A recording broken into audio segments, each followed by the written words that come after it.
Hello दोस्तों, good afternoon. Welcome to अर्थशास्त्र वाला।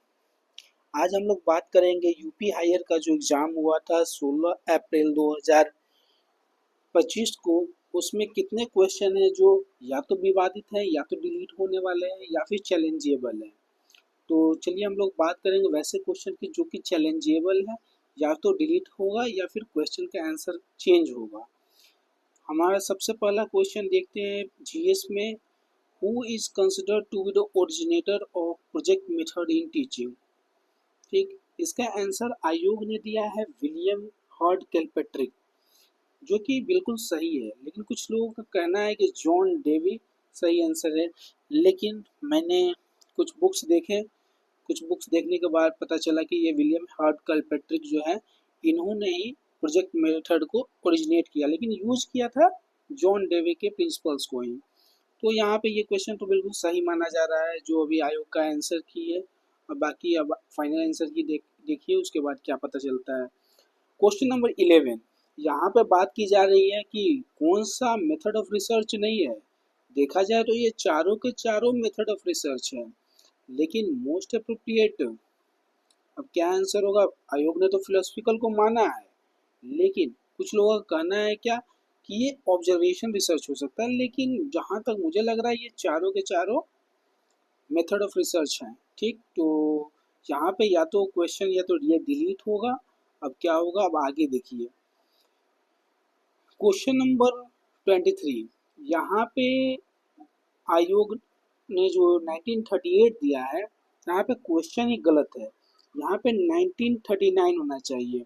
बाकी इसका आंसर तो डॉक्टर राजेंद्र प्रसाद सही है, लेकिन क्वेश्चन देखा जाए तो ये 1938 नहीं 1939 होना चाहिए। त्रिपुरी अधिवेशन के बाद उन्होंने रिजाइन दिया था, तो ये क्वेश्चन में भी आयोग डिलीट कर दे। ठीक, अब आगे देखिए क्वेश्चन नंबर 25, इसका आंसर आयोग ने दिया है it has the authority to disqualify the candidate, जो कि बिल्कुल सही है, उसके पास अथॉरिटी है।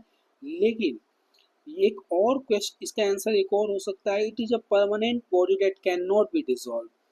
ये इलेक्शन कमीशन का जो वेबसाइट खोलिएगा उसके अबाउट में ये लिखा हुआ है, it is a permanent body, क्योंकि according to article 324 is a permanent body. But may be partially इसके बारे में कहीं नहीं लिखा हुआ that can not be dissolve. तो हो सकता है कि ये क्वेश्चन भी डिलीट हो जाए, या फिर आयोग ए और सी दोनों को सही आंसर माने। ठीक, तो ये क्वेश्चन हो गया अपना। उसके बाद देखिए क्वेश्चन नंबर, अब इकोनॉमिक्स में आ जाइए। क्वेश्चन नंबर 38, कौन से अनएम्प्लॉयमेंट को किन्स ने एनालाइज नहीं किया था। बात कर रही है नहीं किया था। आंसर आयोग ने दिया है इनवॉलेंट्री अनएम्प्लॉयमेंट, जबकि इसको तो किन्स का मतलब देखा जाए तो एम्प्लॉयमेंट और इसी पे बेस्ड ही है, मतलब इसी को एनालाइज ही किया है उन्होंने। तो कहीं ना कहीं वॉलेंट्री को भी इनडायरेक्टली एनालाइज किया है, स्ट्रक्चरल को भी एनालाइज किया है, लेकिन डिस्गाइज को इन्होंने एनालाइज नहीं किया है। क्यों? क्योंकि देखिए रैगनर नक्स हो गए, रेनिश फाई का मॉडल हो गया, लेविस हो गया, इन लोगों ने डिस्गाइज एम्प्लॉयमेंट की बात की, एग्रीकल्चर सेक्टर की बात की। किन्स ने तो इसकी बात की नहीं थी। तो यहाँ पे आंसर डिस्गाइज होना चाहिए। अब देखिए आयोग का इस पे क्या रुख रखता है, आयोग किसको सही मानता है, लेकिन हमारे अनुसार ये डिस्गाइज एम्प्लॉयमेंट होना चाहिए। अब आगे चलते हैं क्वेश्चन नंबर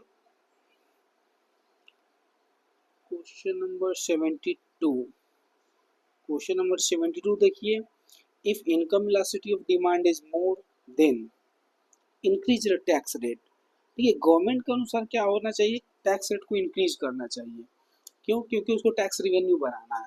ठीक, लेकिन अगर टैक्स रेट को डिक्रीज करते हैं तो हो सकता है टैक्स रेट के डिक्रीज करने से डिस्पोजेबल इनकम बढ़ेगा, क्योंकि ये income elasticity of demand high है। तो डिस्पोजेबल इनकम अगर बढ़ता है तो हमारा डिमांड बढ़ता है, तो कहीं ना कहीं ये डिक्रीज द टैक्स रेट हो सकता है ऑप्शन के आंसर।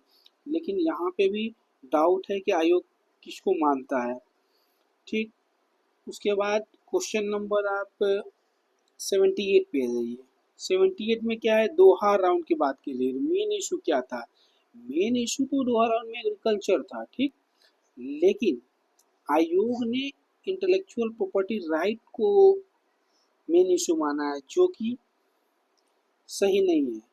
अब देखिए आयोग इस क्वेश्चन को क्या करता है, या तो डिलीट करेगा या फिर इसको चेंज करके इशूज रिलेटेड टू एग्रीकल्चर करेगा, क्योंकि ये ट्रेड इन सर्विसेज की भी बात हो रही थी वहाँ पे, trade related to intellectual property right भी बात हो रही थी और एग्रीकल्चर की भी बात हो रही थी। मेन इशू एग्रीकल्चर था वहाँ पे।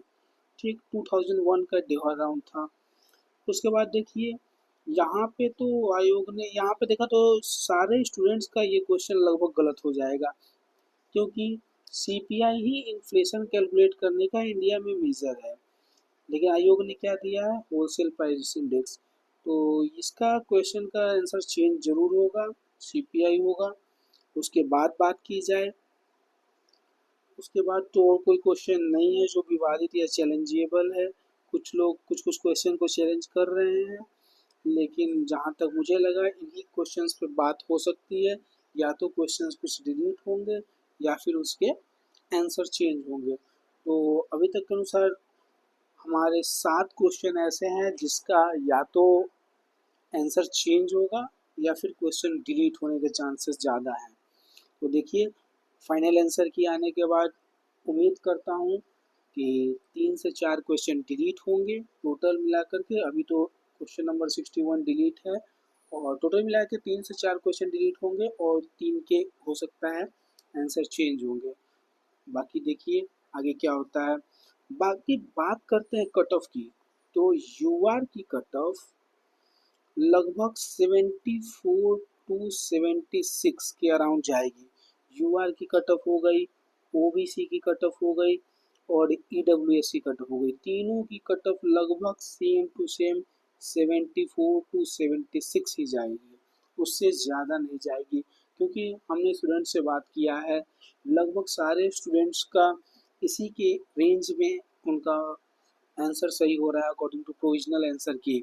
और कुछ चेंजेस हुए भी तो फाइनल किसी के कुछ घटेंगे, किसी के कुछ बढ़ेंगे, वो इसी के अराउंड आएंगे। कुछ लोग ऐसे हैं जिनका 80 प्लस भी है, तो लेकिन वो लोग कम है, मतलब दो दो चार पाँच ऐसे लोग हैं जिनका 80 प्लस है, किसी का 80 है, किसी का 78 है, किसी का 77 है। तो फाइनल आंसर के आने के बाद लगभग सब उसी रेंज में आ जाएंगे, 77-80 के बीच में। ये कुछ कुछ लोग हैं।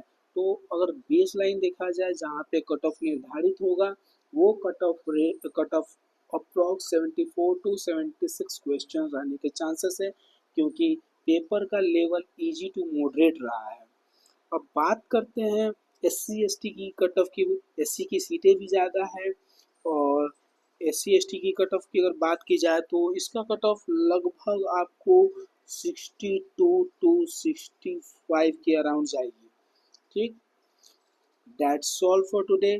Please like share and subscribe. We will meet in next video on next topic. Thank you.